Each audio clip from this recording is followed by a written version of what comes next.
Hello student. आज हम पढ़ने जा रहे हैं पॉलिटिकल साइंस सेकंड पेपर के लिए मोस्ट इम्पोर्टेंट क्वेश्चन है। ये 100 टाइप क्वेश्चन है स्टूडेंट। ये मैंने आपकी हेल्प के लिए क्वेश्चन तैयार किए हैं। आप इन्हें एक बार देख सकते हैं, लेकिन ये नहीं है कि आप इन्हीं क्वेश्चनों के ऊपर अपनी तैयारी को रखें। आप और भी क्वेश्चन लर्न कर सकते हैं। ये मैंने 2-3 साल के क्वेश्चन पेपर देख के तैयार किए हैं। सबसे पहला क्वेश्चन है इसमें, आसियान का अर्थ है। आसियान का पूरा नाम है association of south east Indian Nations है। हिंदी में इसे दक्षिणी पूर्व एशियाई राष्ट्रों का संगठन कहते हैं और यह दक्षिणी पूर्व एशिया के 10 देशों का एक समूह है जो साथ मिलकर क्षेत्र में आर्थिक विकास व सामाजिक प्रगति और सांस्कृतिक विकास को बढ़ावा देने के लिए काम करते हैं। आसियान का गठन। आसियान की स्थापना 8 अगस्त 1967 को इंडोनेशिया, मलेशिया, फिलीपींस और सिंगापुर और थाईलैंड द्वारा की गई थी। बाद में ब्रुनई, वियतनाम, लाओस, म्यांमार और कंबोडिया भी इसके सदस्य बने। ये 100 टाइप क्वेश्चन है, इनमें बहुत ज़्यादा डिटेल में लिखने की आवश्यकता नहीं है। मुख्यालय जकार्ता, इंडोनेशिया। दूसरा क्वेश्चन है इसमें, दितांत या दिताम क्या है। इसे ये डेंटेंट वाला भी क्वेश्चन है, यानी दिताम को डेंटेंट भी कहा जाता है। दितांत फ्रेंच भाषा का शब्द है जिसका अर्थ है तनाव में स्थिरता या कमी। 1962 के क्यूबा संकट के बाद संयुक्त राज्य अमेरिका और सोवियत संघ के व्यवहार में परिवर्तनों और तनाव स्थिरता या दितांत का नाम दिया गया है। दी रैंडम हाउस डिक्शनरी के अनुसार दितांत अंतर्राष्ट्रीय संबंधों में तनाव की कमी से है। जॉर्ज एराबोटो के शब्दों में दितांत अंतर्राष्ट्रीय स्थितियों की नई वास्तविकताओं का से समझौता है। दितांत का स्वरूप या प्रकृति। दितांत संबंध के समय में दोनों महाशक्ति एक दूसरे से संपर्क बनाए रखती थी। दितांत एक प्रकार से महाशक्ति में शक्ति संतुलन की स्थापना एवं उसकी स्वीकृति थी। दितांत युग में महाशक्तियाँ अपने विवादों को लेन देन के आधार पर गरिमापूर्ण आचरण करते हुए हल करने लगी। दितांत के कारण महाशक्तियाँ आर्थिक, वैज्ञानिक, तकनीकी, व्यापारिक और सांस्कृतिक क्षेत्रों में सहयोग करती रही।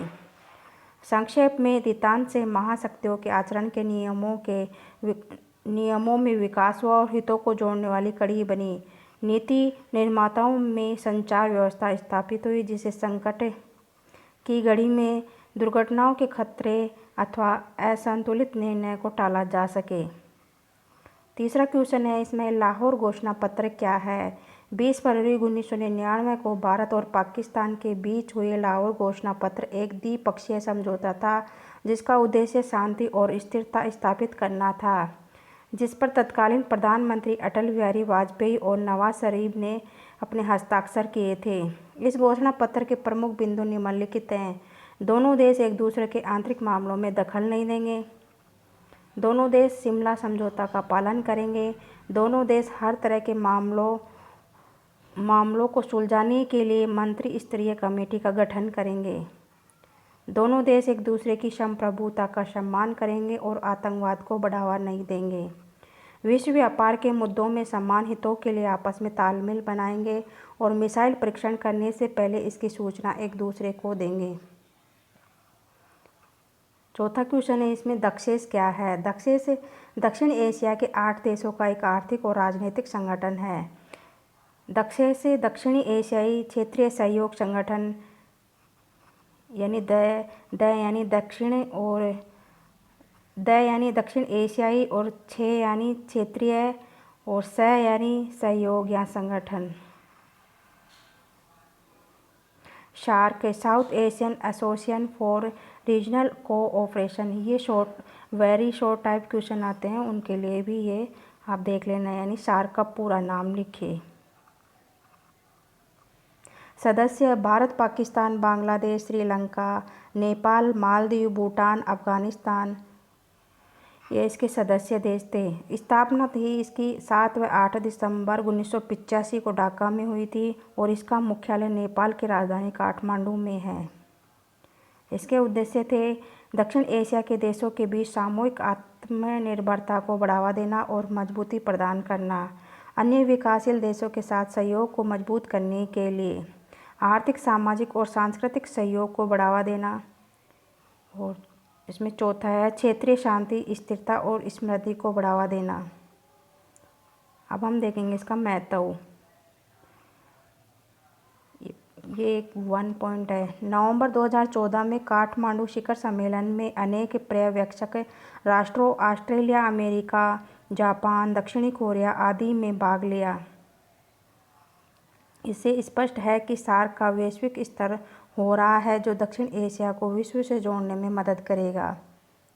आर्थिक क्षेत्र में वरीयता, व्यापार क्षेत्र पीटीए लागू होने से छोटे देशों को सस्ते दर पर सामान उपलब्ध होते हैं। इसी प्रकार संस्थागत पहलुओं का छोटे देश लाभ उठा रहे हैं, जैसे मौसम अनुसंधान केंद्र, सार्क सौर केंद्र आदि। सार्क भले ही आर्थिक सहयोग के विकास में पूर्ण नहीं है, लेकिन इसका राजनीतिक महत्व अधिक है, क्योंकि शिखर सम्मेलन के माध्यम से द्विपक्षीय तनाव व गतिरोध को दूर करने में मदद मिलती है। पांचवा क्वेश्चन है हमारा, शिमला समझौता क्या है? वर्ष 1971 के भारत पाकिस्तान युद्ध के बाद उत्पन्न हुई समस्याओं पर विचार करने के लिए तत्कालीन भारतीय प्रधानमंत्री श्रीमती इंदिरा गांधी और पाकिस्तान के राष्ट्रपति जुल्फिकार अली भुट्टो का एक शिखर सम्मेलन 28 जून 1972 को शिमला में हुआ था। इन दोनों के बीच कुछ प्रमुख विषयों को लेकर बातें हुई थी या समझौते हुए थे। इसे ही शिमला समझौता कहा जाता है। 3 जुलाई 1972 को शिमला समझौते पर दोनों ने अपने हस्ताक्षर किए थे। शिमला समझौते पर निम्न बातों पर सहमति हुई थी। दोनों देश अपने मतभेदों को द्विपक्षीय वार्ता द्वारा शांतिपूर्ण ढंग से हल करेंगे। दोनों देश एक दूसरे के देश के विरुद्ध प्रचार को रोकेंगे, समाचारों को प्रोत्साहन देंगे जिनसे संबंधों में मित्रता का विकास हो। आवागमन की सुविधाएं दी जाएंगी ताकि दोनों देशों के लोग आसानी से आ जा सकें। विज्ञान और संस्कृति के क्षेत्र में आपसी आदान प्रदान को प्रोत्साहन दिया जाएगा। दोनों देश एक दूसरे के विरुद्ध बल प्रयोग नहीं करेंगे और सीमाओं का अतिक्रमण भी नहीं करेंगे। दोनों देश जम्मू कश्मीर में 17 दिसंबर 1971 को हुए युद्ध विराम के फलस्वरूप निर्धारित नियंत्रण रेखा को मानेंगे। इसमें छठा क्वेश्चन है हमारा, ओपेक क्या है? ओपेक एक तेल निर्यातक देशों का एक संगठन है। यह अंतर सरकारी संगठन है। ओपेक यानी organisation of the petroleum exporting countries. आप इनके इंग्लिश वाले नाम भी ऐसे शॉर्ट क्वेश्चन के लिए तैयार कर सकते हैं। ओपेक की फुल फॉर्म क्या है? स्थापना इसकी 14 दिसंबर 1960 को बगदाद सम्मेलन में ईरान, इराक, कुवैत, सऊदी अरब, वेनेजुएला द्वारा की गई थी। इसकी सदस्य थे। इसके वर्तमान में 12 सदस्य हैं। 12 या 13 लिखा गया है। मुख्यालय है वियना, ऑस्ट्रेलिया में। उद्देश्य है, इस संगठन का उद्देश्य अपने सदस्य देशों की पेट्रोलियम नीतियों का समन्वय और एकीकरण करना है तथा उपभोक्ताओं को पेट्रोलियम की कुशल, आर्थिक व नियमित आपूर्ति, उत्पादकों को स्थिर आय व पेट्रोलियम उद्योग में निवेश करने वालों के लिए पूंजी पर उचित रिटर्न सुनिश्चित करने हेतु तेल बाजारों का स्थिरीकरण सुनिश्चित करना है। 8वां क्वेश्चन है हमारा, मानवाधिकार क्या है? मानवाधिकार वे अधिकार हैं जो प्रत्येक मनुष्य को मनुष्य होने के नाते प्राप्त हैं। राष्ट्रीयता, लिंग, राष्ट्रीय या जातीय मूल, रंग, धर्म, भाषा या किसी अन्य स्थिति की परवाह किए बिना ये हम सबके लिए सार्वभौमिक अधिकार हैं।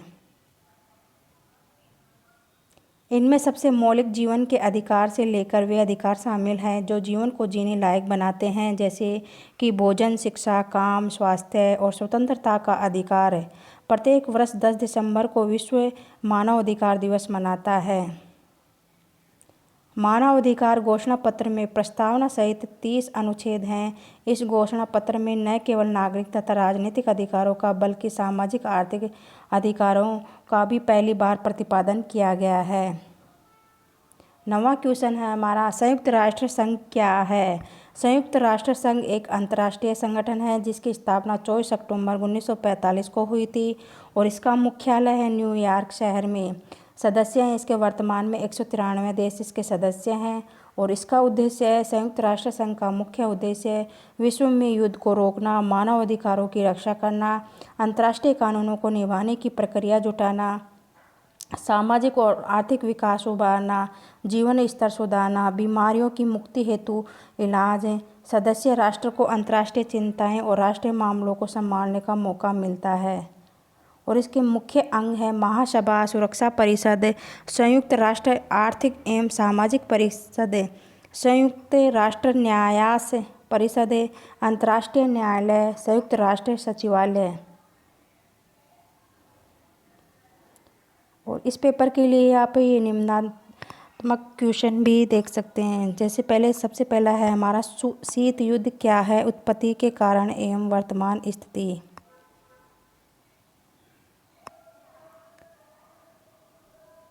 और इसमें ये दूसरा क्वेश्चन है हमारा सुरक्षा परिषद को विस्तार से समझाइए। ये यूनिट 1 के लिए है। और गुट निरपेक्ष आंदोलन के विस्तार को समझाइए। भारत और चीन व भारत पाक के संबंधों को स्पष्ट करें। अंतर्राष्ट्रीय राजनीति में समसामयिक प्रवृत्ति एवं मुद्दे। आतंकवाद क्या है, इसका कारण, वर्तमान स्थिति। विश्व शांति की स्थापना में संयुक्त राष्ट्र संघ की भूमिका। ये 7 क्वेश्चन है, आप इन्हें तैयार कर सकते हैं। इसे आप इन लॉन्ग क्वेश्चन को याद करेंगे तो आपके शॉर्ट क्वेश्चन भी हो जाएंगे और वेरी शॉर्ट क्वेश्चन भी हो जाएंगे इनसे। टिप्पणी है एशियन, ब्रिक्स, इब्सा, इनके संगठन, कार्य और भूमिका। ओके स्टूडेंट, आप इन क्वेश्चनों को एक बार तैयार कर सकते हैं, लेकिन ये नहीं है कि आप इन्हीं क्वेश्चनों को लेकर अपनी तैयारी रखें।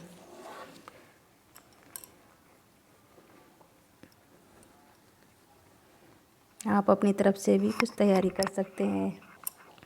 ये तो मैंने आपकी हेल्प के लिए ही तैयार किए हैं। ये क्वेश्चन ऐसे हैं कि इनसे पूरे टॉपिक कवर हो जाते हैं। अगर आपको मेरे वीडियो अच्छा लगे तो आप इसे लाइक और शेयर करें, क्योंकि इनमें बहुत मेहनत होती है। पहले तो इन क्वेश्चनों को छांटो, फिर इनके बारे में लिखो, फिर इनकी इनको रिकॉर्ड करो, फिर अपलोड करो, बहुत टाइम लगता है। स्टूडेंट, आप इसे लाइक और शेयर करें अधिक से अधिक, और मेरे चैनल पर सब्सक्राइब बढ़ाने के लिए मेरा सहयोग करें।